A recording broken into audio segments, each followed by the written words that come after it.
আমি না তোমায় নিজের চাইতেও বেশি ভালোবাসি, বিশ্বাস করো।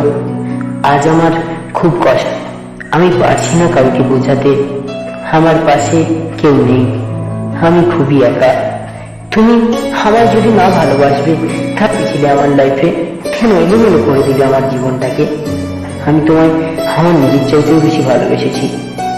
আমি এমন একটা মানুষ, যেখানে যাই শান্তি খুঁজতে, সেখান থেকেই কষ্ট নিয়ে ফিরে আসি।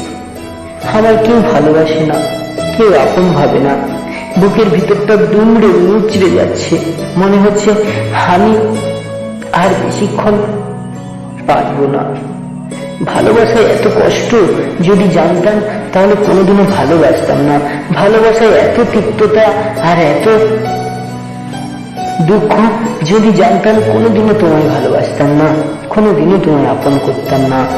তোমায় আমি আপন করে নিজের ভেবেছিলাম, কিন্তু তুমি সময়ের প্রয়োজনে আমায় নিজের প্রয়োজন বানিয়ে রেখেছিলে, কোনোদিনও প্রিয়জন ভাবনি।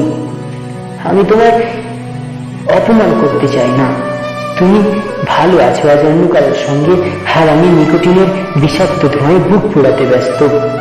আজ তোমাকে অন্য কেউ আদর করে, অন্য কেউ ভালোবাসে, অন্য কেউ বুকে জড়িয়ে ধরে রাখে, কিন্তু আমার কেউ আদর করার মতো নেই। সারাদিন আমি নিজেকে যতই ব্যস্ত রাখি না কেন, রাত্রিবেলা তোমার কথা আমার প্রচন্ড মনে পড়ে। তোমার কথা আমার প্রচন্ড মনে পড়ে, তোমার কথা আমার প্রচন্ড মনে পড়ে, বিশ্বাস করো। আমি কাউকে বোঝাতে পারি না, কাউকে বলতে পারি না যে বুকের ভেতরে কতটা কষ্ট হয় আমার। একদিন আমি মরে যাব, মরে গিয়ে সবাইকে মুক্তি দেব। ভালো থেকো তুমি, ভালো থেকো। এটি অবহেলিত মানুষ। আবারও বলছি আমি, যদি অবহেলার প্রহরটা শেষ হয়ে যায়, তাহলে ফিরে এসো আমার কাছে, আমি তোমার অপেক্ষায়।